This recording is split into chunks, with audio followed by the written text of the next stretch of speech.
வணக்கம் மக்களே! மீண்டும் ரீட்டெயில் ஆப்ஷன் குளோபல்ல அமெரிக்க பங்குகள பற்றி நம்ம டிஸ்கஸ் பண்ண போறோம். இந்த வீடியோல பல அமெரிக்க பங்குகள பத்தி பார்க்க போறோம். ஒன்னொன்னா நம்ம பார்ப்போம். ஃபர்ஸ்ட்டு நம்ம பார்க்க போறது Intel பற்றியான அப்டேட் தான். ஸோ Intel பார்த்தீங்கன்னா, இப்ப ரீசென்ட்டா 2 நாட்களுக்கு முன்னாடி Foxconn கூட பார்ட்னர்ஷிப் பண்ணியிருக்காங்க. எதுக்கு? ஸோ இந்த சர்வர் ரேக் வந்து டெவலப் பண்றதுக்கு. ஸோ எல்லார்கிட்டயும் இருக்கு. Nvidia கிட்ட இருக்கு. ஸோ அவங்களும் இப்போ வந்து இன்ட்ரோடியூஸ் பண்ணிட்டாங்க. AMDயும் பார்த்தீங்கன்னா இன்ட்ரோடியூஸ் பண்ண போறாங்க. Qualcomm பார்க்கும்போது இன்ட்ரோடியூஸ் பண்ண போறாங்க. ஸோ இந்த இடத்துல மொத நம்பர் 1 பிளேயர் அண்டு முதல் முறையான பிளேயரா இருந்த Intel நிறுவனம் ரொம்ப லேட்டா இப்ப தான் பார்த்தீங்கன்னா, இந்த சர்வர் ரேக் சிஸ்டத்த வந்து அனௌன்ஸ் பண்றாங்க. எல்லாத்துலயும் பார்த்தீங்கன்னா, இப்ப பின்தங்கி தான் இருக்காங்க. ஸோ கோர் பிசினஸ்ல Intel பார்த்தீங்கன்னா, பின்னடைவு அடைஞ்சிருக்காங்க. ஆனா அதே நேரத்துல Intel பார்த்தீங்கன்னா, ஃபவுண்டரி பிசினஸ வேற லெவல்ல முன்னோக்கி கொண்டு போயிட்டு வந்துட்டு இருக்காங்க. இந்த ஃபவுண்டரி பிசினஸ் Intelஓட முதுகெலும்பா வரக்கூடிய காலத்துக்கு மாறும் அப்படிங்கிறதுல எந்த சந்தேகமும் இல்ல. ஸோ இப்ப Google அண்ட் Nvidia 2 பேருமே பார்த்தீங்கன்னா, பேக்கப் சிப் மேனுஃபேக்சரரா Intelல வந்து கன்சிடர் பண்றாங்க அப்படின்ட்டு ஒரு செய்தி வந்து வந்திருக்கு. ஸோ ஆல்ரெடி Google பார்த்தீங்கன்னா, Intelக்கு கான்ட்ராக்ட் எல்லாம் வந்து குடுத்துட்டாங்க. நெக்ஸ்ட் ஜென் டிபியூ பார்த்தீங்கன்னா, Intel தான் மேனுஃபேக்சர் பண்ண போறாங்க. ஸோ Nvidiaவும் பார்த்தீங்கன்னா, இந்த ரேஸ்க்குள்ள வந்து என்டர் ஆகுறாங்க. ஸோ TSMCயோட லார்ஜஸ்ட் கஸ்டமரே Nvidia தான். ஸோ Nvidia பார்க்கும்போதும் அவங்களுடைய பேக்கப் பிளேயரா Intelல வந்து சூஸ் பண்ணியிருப்பது Intelல பொறுத்தவரைக்கும் பெரிய விஷயம். TSMC அளவுக்கு பெரிய அளவுக்கான ஒரு வருமானத்த பெறாம இருந்தாலும் கூட, ஸோ இந்த ஃபவுண்டரி பிசினஸ் தொடர்ந்து பார்த்தீங்கன்னா, க்ரோ ஆகுங்கிறதுல மாற்று கருத்து இல்ல. ஸோ Intelல இதுக்கு முன்னாடி நம்ம டிஸ்கஸ் பண்ணும்போது ஃபவுண்டரி பிசினஸ் தான் நம்ம கண்ணுக்கு மேஜர் செக்மெண்ட்டா வந்து தெரிஞ்சது. ஸோ இந்த ஃபவுண்டரி பிசினஸ் நல்ல வளர்ச்சிய பெறும் அப்படிங்கிற நம்பிக்கை இருந்தது. அதையவே நான் இந்த இடத்துல திரும்ப சொல்றேன்.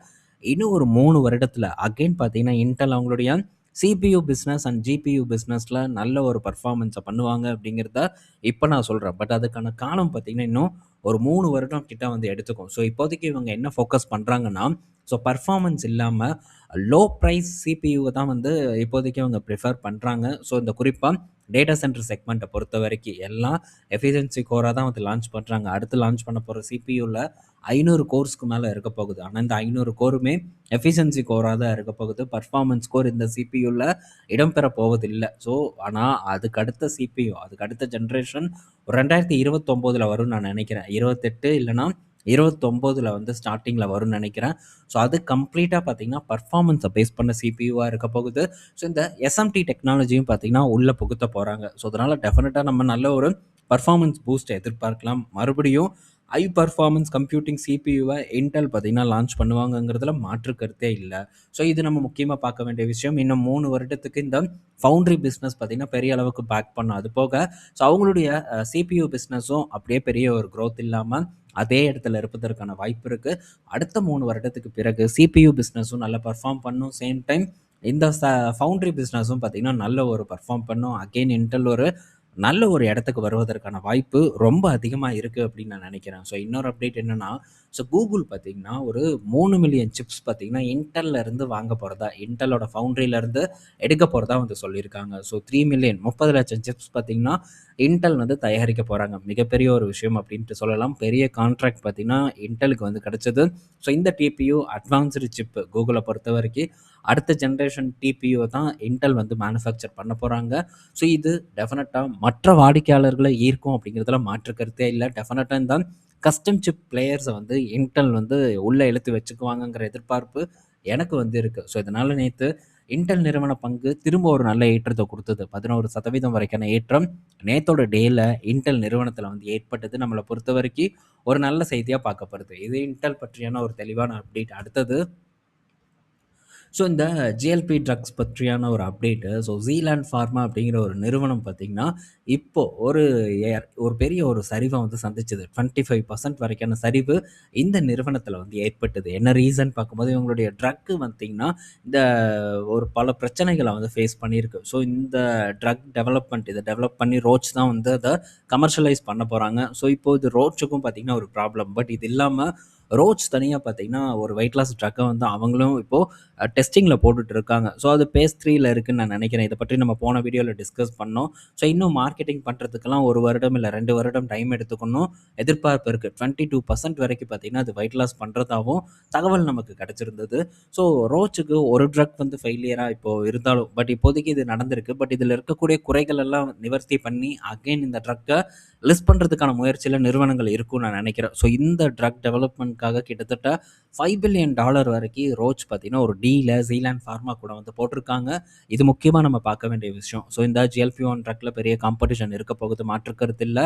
ஸோ அதே நேரத்தில் நோவாவோட CagriSema next gen weight loss drug, so அந்த வெயிட் லாஸ் ட்ரக்கோட டேட்டா ரொம்ப புவராக இருக்குது. ஸோ இப்போ இருக்கக்கூடிய வீகோவி ஹெச்டி கூட கம்பேர் பண்ணும்போது கூட அது லோவஸ்ட் வெயிட் லாஸை தான் வந்து ப்ரொவைட் பண்ணுது. ஸோ அது பெரிய ஒரு சிக்கலை நோவா நார்டிஸ்க்கு ஏற்படுத்தும் அப்படிங்கிறது தான் நான் எதிர்பார்க்கக்கூடியது. பட் இன்னும் ஹை டோஸ் பற்றியான விவரங்கள் தெரில. ஸோ இன்னும் ஏதாச்சும் மாற்றங்கள் பண்ணுவாங்களா? ஸோ ஹை டோஸ் விட்டு ஸோ நல்ல ஒரு வெயிட் லாஸை கொண்டு வருவாங்களாங்கிறதெல்லாம் பொறுத்திருந்து தான் பார்க்கணும். பட் கேக்ரிசமா ஒரு பெரிய டிசப்பாயிண்ட் இந்த நோவாவை பொறுத்த வரைக்கும். பட் அடுத்து வரக்கூடிய அமிக்ரிட்டின் தான் பெரிய அளவுக்கு ஃபோக்கஸில் இருக்குது. பட் அது வருவதற்கு இன்னும் வருடங்கள் இருக்குது. அது வரைக்கும் என்ன பண்ண போகிறாங்களோ தெரில. ஆனால் இன்னொரு ஒரு நல்ல செய்தி நோவாக்கு என்னென்னா, ஸோ அவங்களுடைய இந்த weight loss pill, Wegovy weight loss pill பார்த்திங்கன்னா வேறு லெவலில் வந்து சக்ஸஸாக வந்து சேல் ஆகிட்டு இருக்கு. அமெரிக்காவில் 3 மில்லியன் ப்ரிஸ்கிரிப்ஷன் பார்த்திங்கன்னா இந்த வீகோவி வெயிட் லாஸ் பில் வந்து பரிந்துரைக்கப்பட்டிருக்கு. So 3 million weight loss prescription கொடுக்கப்பட்டிருக்கு பேஷண்ட்ஸ்க்கு.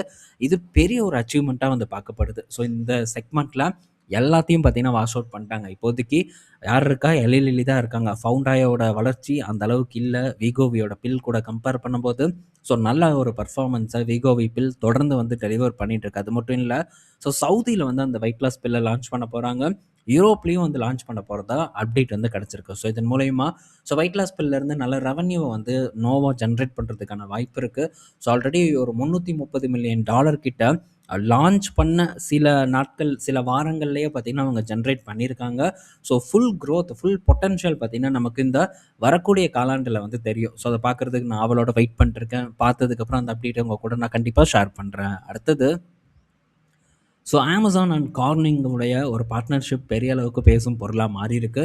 ஸோ ஒரு பெரிய ஒரு ஃபெசிலிட்டி, மேனுஃபேக்சரிங் ஃபெசிலிட்டி பார்த்திங்கன்னா அமைக்க போகிறதா கார்னிங் வந்து சொல்லியிருக்காங்க. அமேசானும் பெரிய ஒரு முதலீடை வந்து பண்ணுறாங்க இந்த இடத்துல.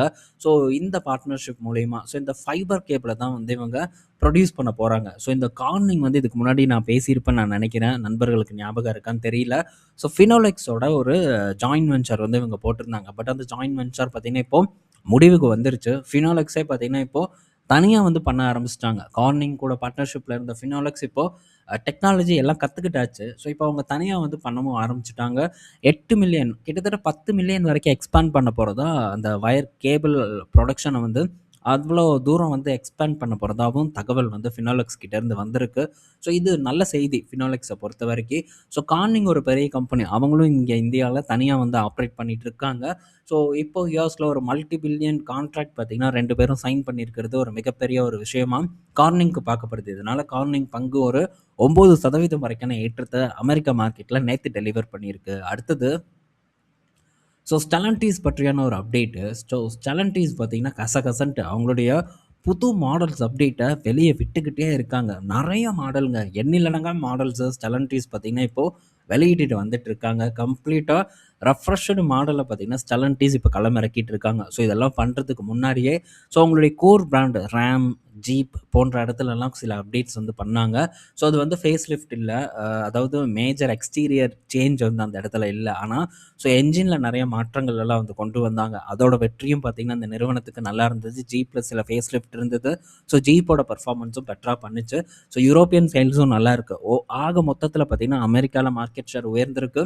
யூரோப்பில் இன்னும் லீடிங் பிளேயராக ஸ்டெலன்டீஸ் இருக்காங்க. இன்னும் பல ரீஜனில் பார்க்கும்போது நம்பர் 1 பிளேயராகவும் ஸ்டெலன்டீஸ் இருக்காங்க. இப்போ இந்த புது லான்ச்சஸ் ரெஃப்ரெஷிங் மாடல் பார்த்திங்கன்னா பெரிய ஒரு வெற்றியை தேடி தரும் அப்படிங்கிற எதிர்பார்ப்பு எனக்கு இருக்குது. ஸோ இவங்களுடைய சேல்ஸ் டேட்டாலாம் வரட்டும், அதை நம்ம உட்காந்து பொறுமையாக வந்து பார்ப்போம். ஸோ இது ரொம்ப முக்கியமான ஒரு விஷயம். அடுத்தது இன்னொரு ஒரு விஷயத்தை ஸ்டெலன்டீஸ் கையில் எடுத்திருக்காங்க. இங்கே மாருதி சுசுகி அண்ட் டொயாட்டோ என்ன பண்ணுறாங்களோ அதையே ஸ்டெலன்டீஸ் பார்த்திங்கன்னா குளோபல் ஸ்ட்ராட்டஜியாக வந்து இப்போ கொண்டு வந்திருக்காங்க. ஆனால் அதை நிறுவனம் கம்ப்ளீட்டாக மறுக்குது. நிறுவனம் என்ன தான் மறுத்தாலும் கூட நமக்கு அது பச்சையாக வந்து தெரியுது. இவன் இதைத்தான் பண்ணுறான் அப்படின்ட்டு நம்ம எல்லாத்துக்கும் க்ளீனாக தெரியுது. ஸோ ரீபேஜிங் ஸ்ட்ராட்டஜியை வந்து ஸ்டெலன்டீஸ் கையில் எடுத்திருக்காங்க. அதாவது பீகுட்லேயும் அதே மாடல் இருக்கும், அண்டு சிட்ரான்லேயும் அதே மாடல் இருக்குது, ஃபியட்டில் பார்க்கும்போதும் அதே மாடல் இருக்குது. ஸோ ஆக மொத்தத்தில் எல்லாத்தையும் வந்து ஒரே மாடல். ஸோ கொஞ்சம் அந்தந்த பிராண்டோட ஸ்டைல், முன்னாடி இருக்கிற ஸ்டைலை மட்டும் கொண்டு வராங்க. ஸோ எல்லாமே பார்த்திங்கன்னா ரீபேட்ச் பண்ணப்பட்ட எப்படி வந்து இப்போது இந்த டொயோட்டோவில் வந்து ஒரு வண்டி இருக்கும், இங்கே மாருதியில் கிராண்ட் விட்டாராக இருக்கும். ஸோ அங்கே பார்த்தீங்கன்னா ஐரைடர் நினைக்கிறேன். ஸோ இந்த மாதிரி சில சேஞ்சஸை பண்ணி வாகனங்களை வந்து விற்பதற்கான ஒரு ஸ்ட்ராட்டஜியை ஸ்டெலன்டீஸ் வந்து கையில் எடுத்திருக்காங்க. அது மட்டும் இல்லை, ப்ரைஸை பார்க்கும்போது நல்லா குறைச்சிருக்காங்க. உதாரணத்துக்கு கிறிசலரோட ப்ரைஸை வந்து குறைச்சிருக்காங்க, டாஜோட ப்ரைஸை குறைச்சிருக்காங்க. ஆக மொத்தம் பல பக்கமும் இருக்கக்கூடிய வாகனங்களோட ஓவர் ப்ரைஸை வந்து கட் பண்ணியிருக்காங்க. ரெண்டாவது, ஸோ இன்னும் வந்து அஃபோர்டபுள் மாடலை லான்ச் பண்ணுறதுக்கான பிளானும் இருக்குது. சிட்ரான் பிராண்டுக்கு கீழே அஃபோர்டபுள் மாடலை லான்ச் பண்ணுறதுக்கான திட்டத்தை வச்சுருக்காங்க. சிட்ரான்லேயும் பல அப்டேட்ஸ் இருக்குது. கூட்டை பொறுத்த வரைக்கும் பல புது அப்டேட்ஸ் அண்டு விலை பார்க்கும்போது கொஞ்சம் அட்ராக்டிவாக இருக்குது. ஸோ இது வெற்றியை தேடி கொடுக்கும் அப்படிங்கிற எதிர்பார்ப்பு எனக்கு முன்னே இருந்தே இருக்குது. ஸோ இப்போ இவங்களுடைய பிளான் இன்னும் கிளியராக தெரிய வந்திருக்கு. ஸோ இதுக்கு முன்னாடியே இவங்களுடைய சேல்ஸ் வந்து நல்லா இம்ப்ரூவ் ஆயிருக்கு. அண்டு திரும்ப பார்த்தீங்கன்னா சேல்ஸை இம்ப்ரூவ் பண்ணுறதுக்காக பல விஷயங்களை நிறுவனம் பண்ணிகிட்டு இருக்காங்க. என்ன தான் பண்ணினாலும் ஸோ இவங்களுடைய ஷேர் ப்ரைஸில் பெரிய ஒரு ஏற்றமே வந்து நடக்கலை. இப்போ பார்க்கும்போது $7 கிட்ட ட்ரேட் ஆகிட்டு இருக்கு. ஒர்த்தான ஒரு நிறுவனமாக தான் என் கண்ணுக்கு வந்து படுது. ஸோ இந்த இடத்துல ஒரு பெட் நான் எடுக்கிறேன். சேம் இதே மாதிரி தான் ஃபோர்டு ஒரு $8 கிட்ட இருந்தது. இப்போ அரௌண்ட் ஒரு $15 கிட்ட வந்து ட்ரேட் ஆகிட்டு இருக்கு. ஸோ ஃபர்தராக இங்கேயும் ஒரு ஒரு பூஸ்ட் நடக்கும் அப்படிங்கிற எதிர்பார்ப்பு எனக்கு அதிகமாக இருக்குது. ஸோ ஃபண்டமெண்டலாக எந்த ஒரு ப்ராப்ளமும் இந்த இடத்துல நான் பார்க்கல. ஸோ நல்ல ஒரு பிஸ்னஸ் வந்து இந்த நிறுவனத்துக்கு போயிட்டு இருக்கிறதா தான் நான் ஃபீல் பண்ணுறேன். அண்ட் டேட்டாவும் அதை தான் வந்து காட்டுது. ஸோ ஓவராலாக ஒரு பெட்டர் பர்ஃபார்மன்ஸை நான் இங்கே எக்ஸ்பெக்ட் பண்ணுறேன். ஸோ பார்ப்போம் ஸ்டெலன்டிஸ் இங்கேருந்து எப்படி பர்ஃபார்ம் பண்ணுதுன்ட்டு. பட் இது அட்ராக்டிவாக இருக்குங்கிறத இந்த இடத்துல ஷேர் பண்ணுறதுக்காக எடுத்துகிட்டு வந்திருக்கேன். சேம் டைம் மைக்ரோசாஃப்ட் அகைன் பார்த்தீங்கன்னா ஒரு $410 கிட்ட இருக்குது. ஸோ அதையும் வந்து நீங்கள் செக் பண்ணிக்கணும் அப்படிங்கிறத இந்த இடத்துல நான் சொல்லிக்கிறேன். ஸோ ஃப்ராக்ஷனாக வந்து ஃபோக்கஸ் பண்ணுறதுக்கான ஒரு சான்ஸ் பார்த்தீங்கன்னா மைக்ரோசாஃப்ட்டில் இருக்குது. ஒரு 5000 10,000 அப்படிங்கிற மாதிரி நம்ம ஃப்ராக்ஷனில் பங்குகளை வாங்குறதுக்கான பாசிபிலிட்டிஸும் மைக்ரோசாஃப்ட் பொறுத்த வரைக்கும் அதிகமாக இருக்குது. மைக்ரோசாஃப்ட்டும் பார்க்கும்போது நெக்ஸ்ட் ஜென் எக்ஸ்பாக்ஸை பார்த்தீங்கன்னா இப்போது அறிமுகப்படுத்தியிருக்காங்க. ஸோ அதோட ஒரு ஃப்யூச்சர் எப்படி இருக்குங்கிறத பற்றியும் வந்து டீட்டெயில்டாக ரிசர்ச் பண்ணிவிட்டு அதை பற்றியும் நம்ம டிஸ்கஸ் பண்ணுவோம். ஸோ ஒரு தரமான கம்பெனி தான் மைக்ரோசாஃப்ட்டு. ஸோ ப்ராடக்ட் பேஸ் பண்ண கம்பெனி. என்னதான் ஏஐ பபிள் வந்து பாதிக்கப்பட்டாலும் திரும்ப மீண்டெழுவதற்கான வாய்ப்பு ரொம்ப அதிகமாக இருக்கக்கூடிய பிளேஸாக மைக்ரோசாஃப்ட் என் கண்ணுக்கு வந்து படுது. ஸோ எவ்ரி டிப் மைக்ரோசாஃப்ட் பார்த்தீங்கன்னா என்னோட ஃபோக்கஸில் இருக்குங்கிறத நான் இந்த இடத்துல தெரியப்படுத்திக்கிறேன். ஸோ ரீட்டெயில் ஆப்ஷன் குளோபலில் நம்ம தொடர்ந்து பார்த்தீங்கன்னா அமெரிக்க பங்குகளை பற்றி தான் டிஸ்கஸ் பண்ணிருக்கோம். ஸோ லோக்கல் ஸ்டாக்கை பற்றியும் வந்து இண்டிவிஜுவல் ஸ்டாக் பற்றியான அப்டேட்டை ஷேர் பண்ணுறதுக்கும் பிளான் இருக்குது. ஆனால் இன்னும் வந்து அதை எக்ஸிக்யூட் பண்ண முடியல. ஸோ விரைவில் வந்து ட்ரை பண்ணுறேன். ஸோ இதுவும் ரொம்ப முக்கியம் அப்படிங்கிறதுக்காக இந்த அப்டேட்ஸ் எல்லாம் உங்கள் கூட கொண்டு வந்து சேர்த்துருக்கேன். ஸோ பயனுள்ளதாக இருக்கும்னு நான் நினைக்கிறேன். திரும்ப நம்ம மீட் பண்ணுவோம். பாய் மக்களே.